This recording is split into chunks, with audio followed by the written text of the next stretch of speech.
ধন্যবাদ ব্রান ভাই, ধন্যবাদ হুদা ভাই এবং ধন্যবাদ বিজ্ঞ আলোচকবৃন্দ। আমি আমার বক্তৃতার শুরুতেই আমি আজকে যে কথাটি প্রসঙ্গটি আপনি উত্থাপন করেছেন,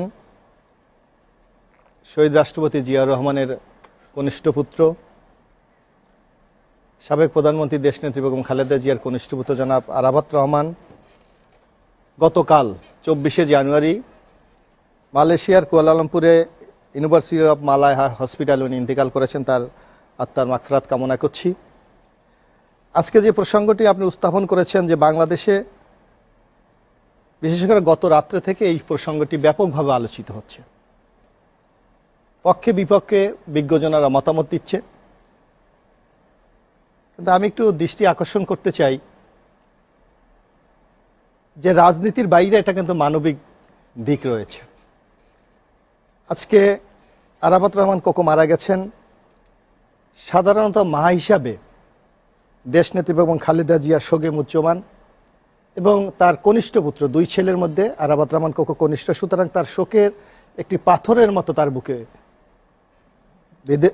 এটা বেঁধে চলেছে। এবং আমরা গতকালকে বহু টকশোতে শুনেছি এবং আমরাও দেখেছি যে একজন মা বাবা জীবিত থাকা অবস্থা তার সন্তানের লাশ তার সামনে আসবে, এর চেয়ে দুঃখজনক এবং কষ্টের জিনিস কিন্তু পৃথিবীতে কিছু হতে পারে না।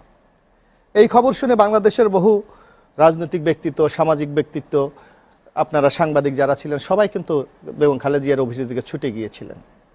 আমরা যারা এই বিএনপির নেতাকর্মী সমর্থক যারাই আছেন তারাও কিন্তু শোকে বিহ্বল হয়ে সেখানে ছুটে গিয়েছিলেন।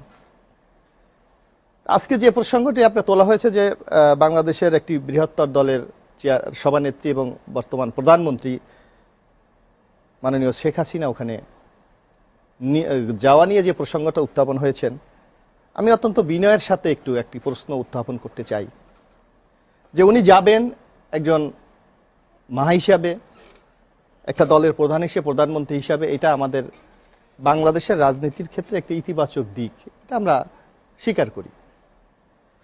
কিন্তু উনি কিন্তু আমার মতো আপনার মতো সাধারণ মানুষ নন। উনি বাংলাদেশের বর্তমানে যেভাবেই নির্বাচন হোক না কেন নির্বাচিত একজন প্রধানমন্ত্রী। এখানে মনে হয় কমিউনিকেশনের ক্ষেত্রে যোগাযোগের ক্ষেত্রে কিছুটা সমস্যা সৃষ্টি হয়েছে বলে কিন্তু আজকে এই অবস্থা সৃষ্টি হয়েছে। মাননীয় প্রধানমন্ত্রী ওখানে যাবেন এমন একটি খবর কিন্তু আপনাদের মিডিয়াতে প্রচার হচ্ছিল এবং জনগণের দৃষ্টিটা কিন্তু সেভাবেই ছিল।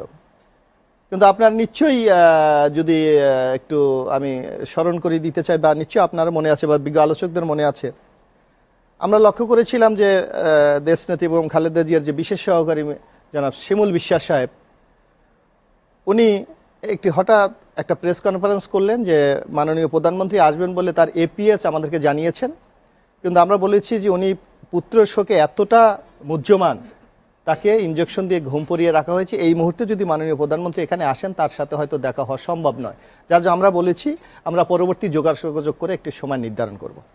এবং শিমুল বিশ্বাস বলেছিলেন তার এপিএসের সাথে 7:10 কথা বলেছেন, 7:10, কিন্তু মাননীয় প্রধানমন্ত্রী ওখানে আসলেন 8:20। ব্যবধানটা প্রায় কিন্তু 1 ঘন্টা 10 মিনিট। এবং আরেকটা জিনিস আপনারা সাংবাদিকরা নিশ্চয় জানেন, এবং এখানে বোরান ভাই আছেন, জুনায়েদ সাকি আছেন, আমরা দেখেছি কোথাও যদি কোনো ভিআইপি, বিশেষ করে মাননীয় প্রধানমন্ত্রীর প্রোগ্রাম যেখানে হয় সেখানে কিন্তু তার এসএসএফরা আগে গিয়ে অবস্থান নেয় এবং সেখানে যারা জনসাধারণ থাকে তাদেরকে সরিয়ে একটা নিরাপত্তা বলয় তৈরি করে।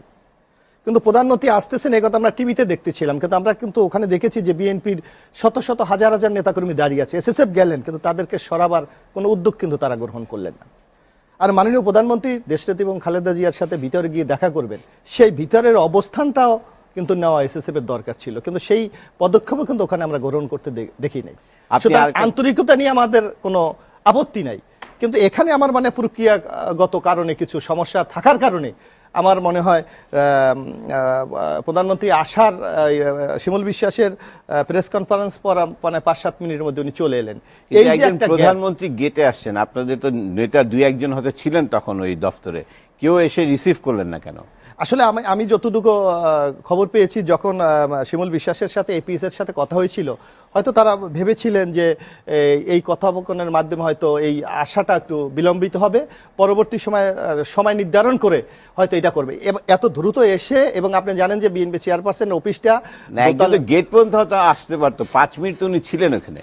না ছিলেন এখানে যেই ব্যাখ্যাটা দেওয়া হয়েছে ওখানে আপনি লক্ষ্য করবেন যে শিমুল বিশ্বাস এসেই বললেন, ব্যাখ্যা না, আমরা যা দেখেছি যে উনি সরাসরি এসে, প্রধানমন্ত্রী আপনারাও দেখেছি টিভিতে, যে উনি গিয়ে দাঁড়ালেন, কেউ বলে 2 মিনিট, কেউ মানে 3 মিনিট, আবার উনি গাড়িতে চলে আসলেন, এর মধ্যে উনি চলে গেলেন, প্রায় 5 মিনিট চলে গেলেন। এখানে আমার মনে হয় একটা কমিউনিকেশন গ্যাপ হয়েছে, এবং বিএনপির পক্ষ থেকে আজকেও বলেছে, আপনি লক্ষ্য করবেন যে মওদুদ আহমেদ সাহেব আমাদের সিনিয়র নেতা বলেছেন যে এটা হয়তো প্রক্রিয়াগত কোনো কারণের ক্ষেত্রে এই ব্যর্থতা ঘটেছে, যার জন্য না, তবে উনি আজকে স্বীকার করেছেন যে সৌজন্যতা না দেখানোটা ঠিক হয় নাই, এটা উনি আজকে বলেছে।